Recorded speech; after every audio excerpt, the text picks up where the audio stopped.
Social media ఇప్పుడు మన రోజువారీ జీవితంలో ఒక భాగం అయిపోయింది. మన అభిప్రాయాలు చెప్పడానికి, ప్రజా సమస్యల్ని ప్రభుత్వ దృష్టికి తీసుకురావడానికి, ఒకరితో ఒకరు అనుసంధానం అవడానికి, ప్రభుత్వాన్ని ప్రశ్నించడానికి ఇది ఒక శక్తివంతమైన వేదిక. కానీ మనం గుర్తుంచుకోవాల్సిన ఒక ముఖ్యమైన విషయం ఉంది. ఫ్రీడమ్ ఆఫ్ స్పీచ్ అనేది పూర్తిగా అపరిమితమైన హక్కు కాదు. దానికి కొన్ని పరిమితులు ఉన్నాయి. ఒకరి హక్కులను మరొకరు ఉల్లంఘించే స్థాయికి వెళ్ళినప్పుడు, ఐ రిపీట్, ఒకరి హక్కులను మరొకరు ఉల్లంఘించే స్థాయికి వెళ్ళినప్పుడు చట్టపరమైన పరిణామాలు తప్పవు. భారత రాజ్యాంగంలోని ఆర్టికల్ 19 క్లాస్ 2 ప్రకారం దేశ సమగ్రత, జాతీయ భద్రత, ప్రజాశాంతి, మర్యాద, నైతిక విలువలు, పరువు నష్టం, నేరాలకు ప్రేరేపించడం వంటి అంశాల్లో రీజనబుల్ రిస్ట్రిక్షన్స్ ఉన్నాయి. సింపుల్గా చెప్పాలి అంటే ఫ్రీడమ్ ఆఫ్ స్పీచ్ అంటే ఫ్రీడమ్ టు అబ్యూస్ కాదు. Again I repeat, freedom of speech does not mean freedom to abuse. ప్రభుత్వాన్ని విమర్శించే హక్కు మీకుంది, మమ్మల్ని ప్రశ్నించే హక్కు మీకుంది, మా నిర్ణయాలతో విభేదించే హక్కు మీకుంది. అదే ప్రజాస్వామ్యం, దాన్ని మేము స్వాగతిస్తాం.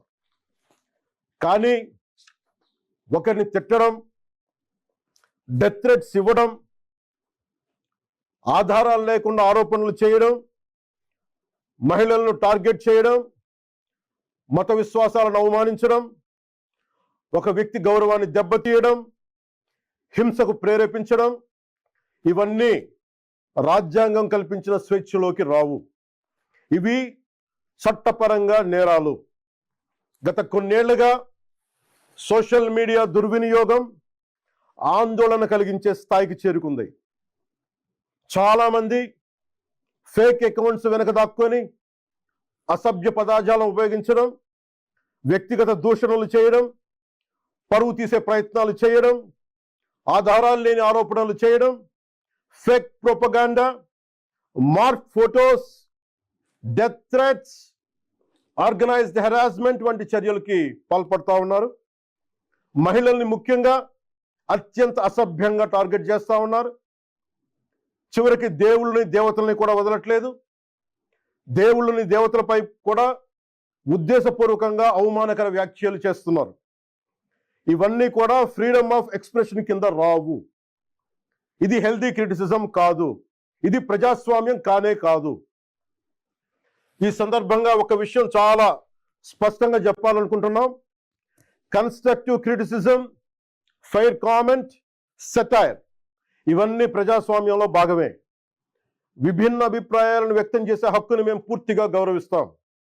కానీ malicious fake campaigns, hate speech, criminal intimidation, cyber harassment, organised abuse, ఒకరి పరువును ఉద్దేశపూర్వకంగా దెబ్బతీయాలనే ప్రయత్నాలు, ఇవన్నీ ఫ్రీడమ్ ఆఫ్ స్పీచ్ పేరుతో సమర్థింపబడవు.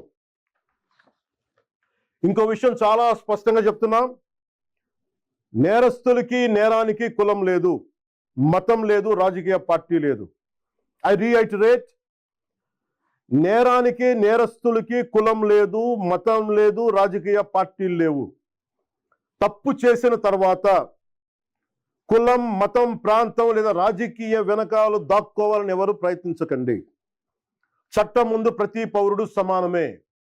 నేరం చేసిన ప్రతి ఒక్కరిపై చట్ట ప్రకారం చర్యలు తీసుకోబడతాయి. సోషల్ మీడియా దుర్వినియోగం వల్ల ఇబ్బందులు ఎదుర్కొంటున్న ప్రతి ఒక్కరికి ఈ సందర్భంగా నేను ఒక మాట చెప్తా ఉన్నాను. మీరెవ్వరూ ఒంటరి వారు కాదు, మీకు ప్రభుత్వం అండగా ఉంటుంది. డిప్యూటీ చీఫ్ మినిస్టర్ ఆఫీస్లో సోషల్ మీడియా దుర్వినియోగానికి సంబంధించిన ఫిర్యాదులు స్వీకరించేందుకు ప్రత్యేక వ్యవస్థని ఏర్పాటు చేయబోతున్నాం. స్క్రీన్ షాట్స్, లింక్స్, వీడియోస్ లేదా ఇతర డిజిటల్ ఎవిడెన్స్తో ఫిర్యాదు చేయవచ్చు. ప్రతి జెన్యూన్ కంప్లైంట్ను పరిశీలించి సంబంధిత అధికారులకు పంపించి చట్టపరమైన చర్యలు తీసుకునేలా చేస్తాం. అలాగే పదే పదే ఫేక్ అకౌంట్స్ ద్వారా దుర్వినియోగానికి పాల్పడుతున్న వారిని గుర్తించి వారి వివరాలని ప్రభుత్వానికి అందించాలని బాధ్యత గల పౌరులుగా కోరుకుంటున్నాను. ఇది కేవలం ప్రభుత్వ బాధ్యత మాత్రమే కాదు, మీ అందరి బాధ్యత, మనందరి బాధ్యత. ఇలాంటి నేరాలకి పాల్పడిన వారిపై భారతీయ న్యాయ సంహిత BNS, భారతీయ నాగరిక్ సురక్షా సంహిత BNSS, ఇన్ఫర్మేషన్ టెక్నాలజీ యాక్ట్ 2000 మరియు ఇతర సంబంధిత చట్టాల ప్రకారం కఠినమైన చర్యలు తీసుకుంటాం. కేసు స్వభావాన్ని బట్టి BNS section 351 death threats, criminal intimidation, anonymous threats. BNS section 352 ఉద్దేశపూర్వక అవమానాలు, గొడవలకు ప్రేరేపించే వ్యాఖ్యలు. BNS సెక్షన్ 353 తప్పుడు సమాచారం, రూమర్స్, పబ్లిక్ మిస్చీఫ్ కి దారితీసే పోస్టులు. BNS సెక్షన్ 356 డిఫమేషన్, వ్యక్తి పరువుకు భంగం కలిగించడం. BNS సెక్షన్ 79 మహిళల గౌరవాన్ని దెబ్బతీసే వ్యాఖ్యలు లేదా చర్యలు. BNS సెక్షన్ 299 మత విశ్వాసాలను, ఏ మతమైనా కానీ, BNS సెక్షన్ 299 మత విశ్వాసాలను ఉద్దేశపూర్వకంగా అవమానించడం. BNS సెక్షన్ 196 వర్గాల మధ్య విద్వేషాన్ని రెచ్చగొట్టే చర్యలు.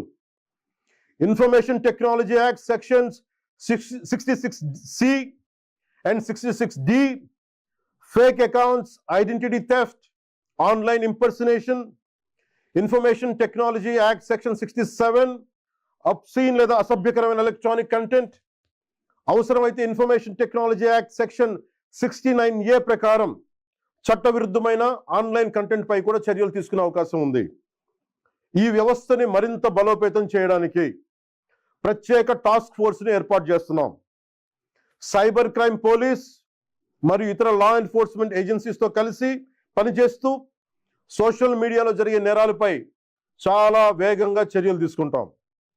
ప్రతి పౌరుడికి నేను విజ్ఞప్తి చేస్తున్నాను, ఫేక్ అకౌంట్స్, డెత్ థ్రెట్స్, మహిళలపై అసభ్యకర పోస్టులు, మతాలను అవమానించే పోస్టులు, ఆర్గనైజ్డ్ మిస్ఇన్ఫర్మేషన్ లేదా చట్టవిరుద్ధమైన కంటెంట్ కనిపిస్తే దయచేసి దాన్ని ఫార్వర్డ్ చేయకండి, ప్రమోట్ చేయకండి.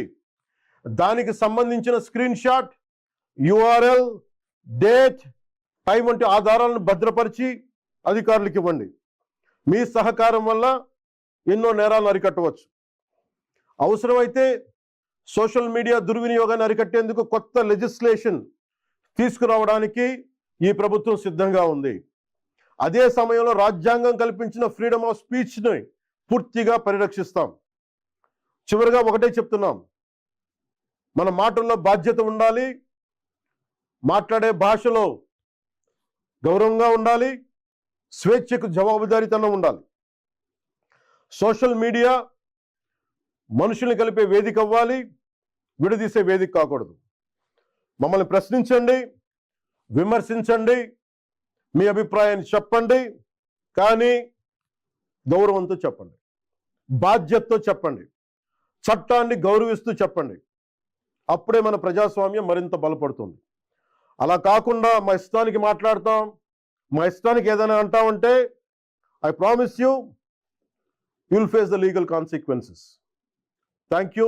జై హింద్.